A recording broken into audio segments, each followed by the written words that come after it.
chaos coordinators. And I'm going to show you a really cool sign that I've got. Because we're chaos Oh, coordinators. that is really cool, Tessie. So that's what I got. My assistant gave that to me for Christmas. So that's where I was like, oh my God, we should call ourselves the chaos coordinators because that's what we do. It's a Um, sign. yes. So today we are going to be talking about education and care in relation to children in the age ranges of 0 to 5. And we're talking about this today because it is about care is about making sure children have access to not just the academic side of education, but that they are also receiving the care that children this young need. So an example of that would be potty training, social emotional support, AKA tantrums, separation anxiety, fine motor skills, gross motor skills, and diaper changing for children that are not ready for potty training. Um, there's so much more that's connected to the care portion that children this young need. And as universal pre-K or TK in California becomes more of a reality and across this country, um, we are talking about, we are asking parents and educators, can you separate the care that children need in the preschool ages from the academics? And is the focus being purely on the academic side of early education, if that's the right direction for children in this state and in this country? So that's what we're going to be discussing today. And we want to please leave a comment about how you feel about this topic and how you feel in general about your children entering a public TK program and the focus being mostly on academic side. And should we be doing the separation? So Debbie, what have you, I know you have a lot of thoughts on this. So how do you feel about the separation of academics and care when it comes to early education? Right. So, Tessie, they cannot be separated in the preschool arena. And I noticed you mentioned potty training, social and emotional support, separation anxiety, fine motor development, gross motor development, diaper changing. And imagine this, though. If you're trying to do all those things that are needed, because you can't separate those things that are care and development of skills versus academics, they go hand in hand. And the problem is that the school district is not really prepared to handle the things you're talking about.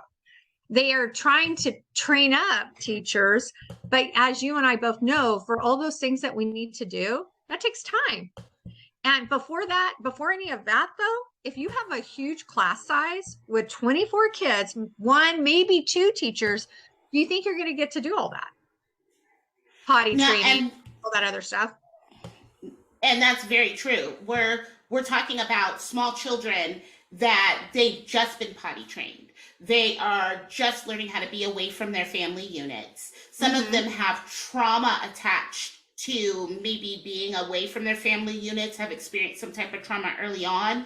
And you're talking about educators that we have gone to school for child development for this specific age range. I know my degree is birth to kindergarten education. And then what is your degree? So my degree, I'm getting my master's in child development, and I'm a master teacher for child development for this, for the preschool arena. And then I have my credential with Montessori for preschool and kindergarten. So, and I have a lot of years of training. I mean, I took every training possible through Sacramento County Office of Education. But with all that training, you and I both know that if we had 24 students and maybe, ourselves and an assistant, there is no way. I mean, believe me, I am the master, and I'm sure you are too, of trying to get, we're like an octopus doing many things at one time, right? And that's the reason we're called chaos coordinators. We're basically in a classroom for us, because we have large family childcare homes, we're only allowed to have up to 14 children. And so then, we're getting to know all of these families and these children on a deeper level. So when a child has a tantrum, we can kind of spot that tantrum coming because we know their triggers, we know what issues they may be having at home, we know that, oh, they didn't get enough sleep. We can, I Mhm. mean, we can, well, I mean, I know you knew, um, we all knew that daylight savings was going to hit and that the week was going to be epic because nobody was going to get sleep, and Right. you knew and stuff, and you knew that it was going to be off and that the children were going to have issues. In my program, when the children have these type of issues, I can stop the academic side, whatever we're Hmm. doing, and I can take them outside to play because I'm like, they're not going to concentrate Right. on what we're doing because they have to listen to, because their emotions are everywhere. They're just a little ball of energy. I can Right. just put And them outside.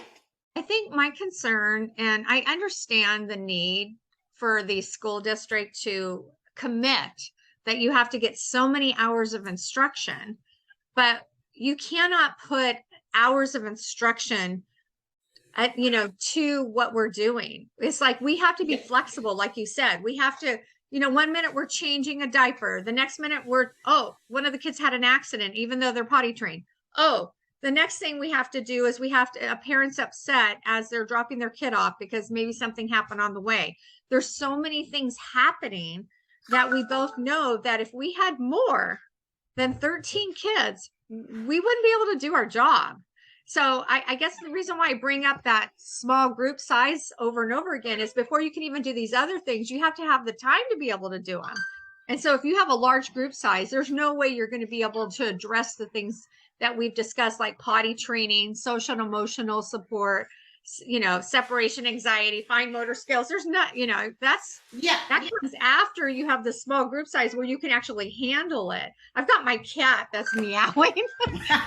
Of course, she's going to do this right in the middle of our video, right? It's like, So, oh no. So, but I think a lot of people don't understand that, and I think a lot of the people that are pushing UPK or TK, as they are calling it here in California, uh-huh. they're pushing, and saying, "Oh, high quality depends on your child being able to, do this, and they have these whole list of things, and then the parents are getting worried, and they're like, "Oh, Right. my child doesn't know their sight words before they go into kindergarten," and Mm-hmm. as child development experts, we know that it's okay that they don't know their sight words Well, before they go here's into what I kindergarten. do know, being in the master's program, like social and emotional development. And oh, by the way, CCEFL, the teaching pyramid, talks about you need nurturing relationships, In and order you for need them to to, cultivate those nurturing relationships consistently in order to help the children learn. So without that, you're not going to get much learning done anyway. So no. it's like, But I you know, think that's a lot of the issue. They right. think that family child care homes and child care centers don't have all of those qualities that they say that can be offered at the public schools, in their programs. And I think Mhm.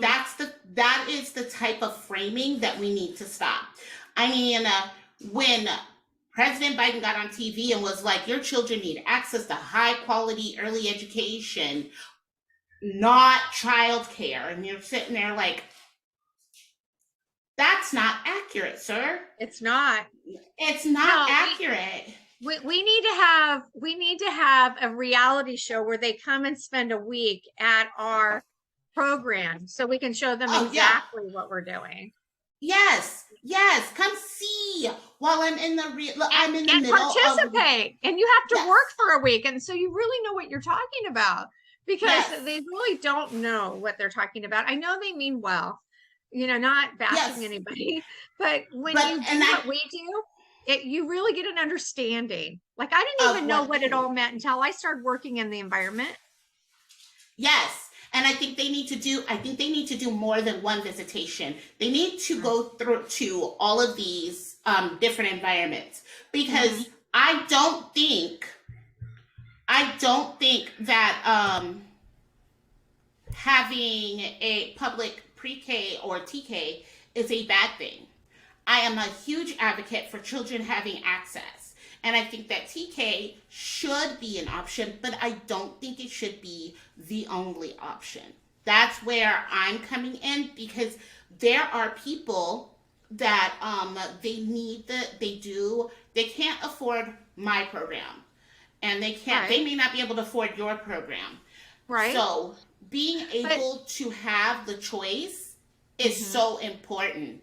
I agree, but if we're, you know what though, even the California Teachers Association knows small group size and teacher to student ratios need to be manageable. They have addressed that in Yes. their CTA website, Tessie. I Yes. mean, I looked at it and I don't know if you saw the link, but it's like they say it there right in black and white, like 1 to 8, one teacher to 8 students. That is the ideal. And you and I both know that's what's needed. And so Yes. but it's not happening. It's happening like And I 1 in think 24 or 2 in 24.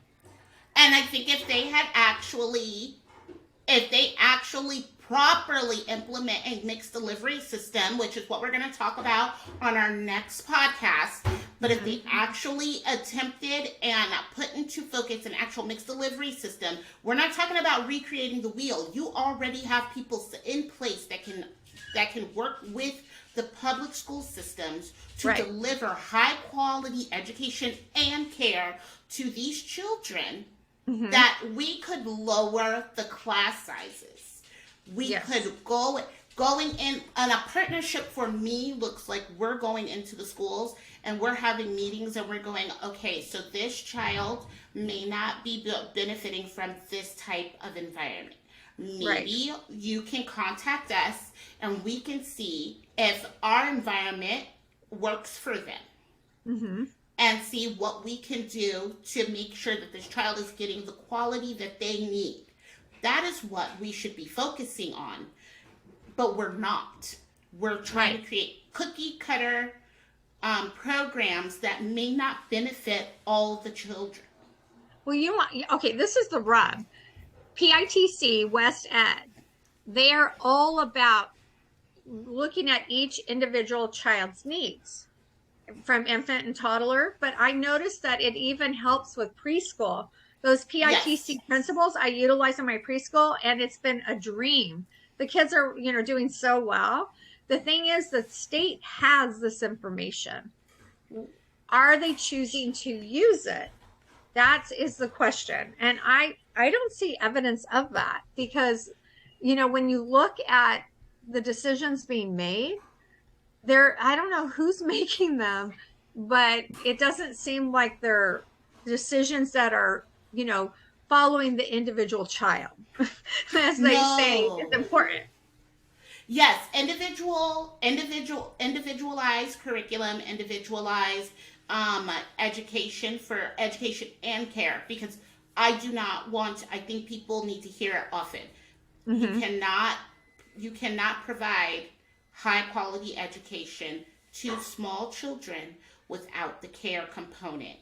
I totally And I agree have, with you. yeah, They you go hand have in to. hand. You can't separate Yes, one or the other. But with TK, they are separating it, and there are yes, disastrous results. Like I've heard from people who go into these programs, they're not of quality. And but the parents don't know the difference, right? Because they haven't been trained like you and I on what quality is.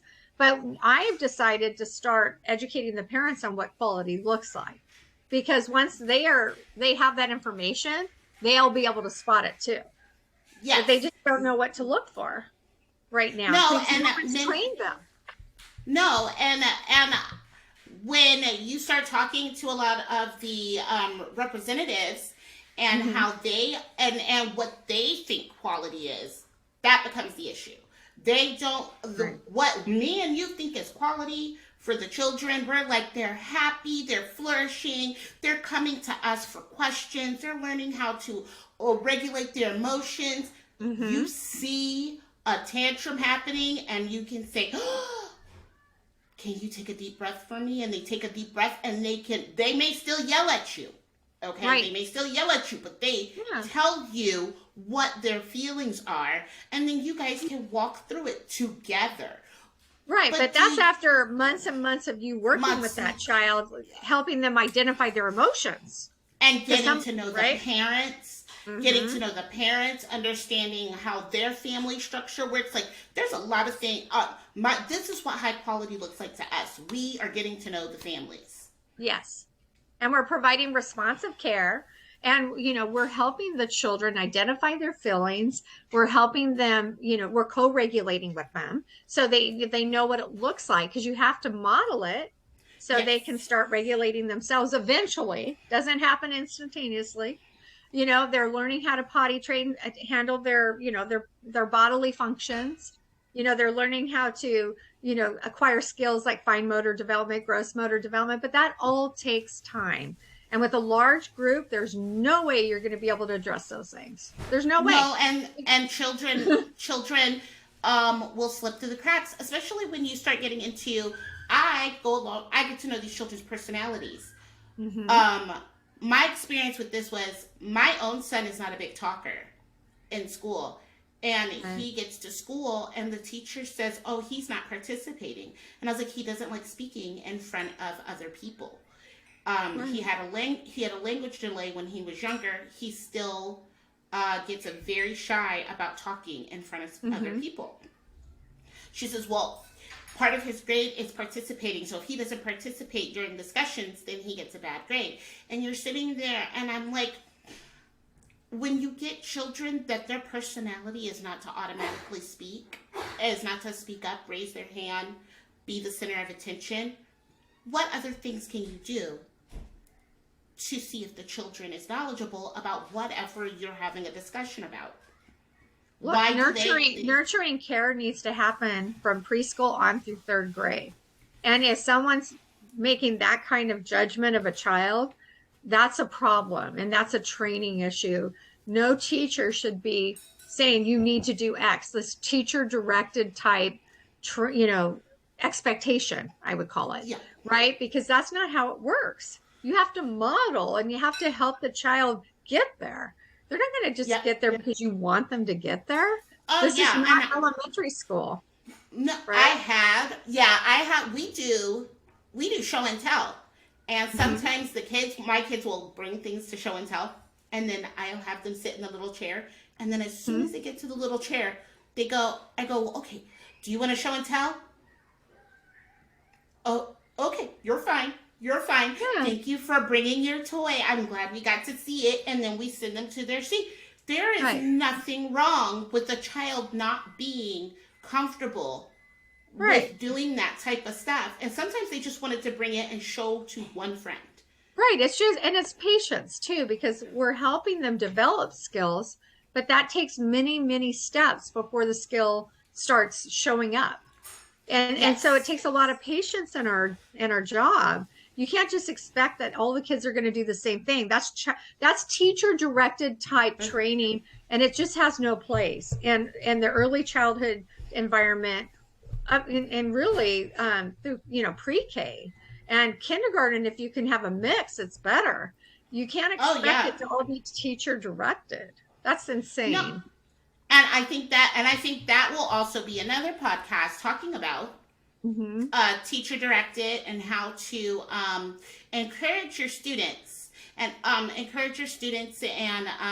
not make them do things Right. just because someone said you should sit down at a table and it should look like this, because sometimes it Right. doesn't always look like that. And I think that was a lot of the issues that I had when I was going through school. I was like, I've been working with children. Yes. Sometimes it does not go. I mean, I set out a whole flower shop. Do you know what they're doing in the flower shop? They're pretending to be cats and dogs, Hmm. and they're frolicking in the flowers. And they're cooperating. They're learning to cooperate and by, Yeah, and participating in that play. No, there's yeah, so and many parts, right? There's yeah, so many and I'm. parts. It's Yeah. okay. Miss Tessie, this is what you want to do with the flower shop. Go, be free. Yep. Leave it alone. But there's a lot of teachers that get upset And they're like, they're not playing with it the way I wanted them to play with it. Right. And in the school system, they are mandated, and I feel bad for a lot of public school teachers because they do know, there are some that know about child development, and Yes. they're sitting here knowing that they are not going to be able to implement the things that they want to do in Right. class and I was stuff. talking, I But was talking. I was talking with the gal that has been doing our job for over 45 years today. That was earlier in the morning, and she's been in this field for a long time. She's going to retire this year. And she said, you know what? I can't believe they would try to implement preschool in the school district. I get why, because for people, like you said, who can't afford, private, that's at least they have something, right? But she said it's like the environment needs to vastly change in the school yes, district because it's not warm, it's not encouraging, it's not encouraging. It's just kind of sterile.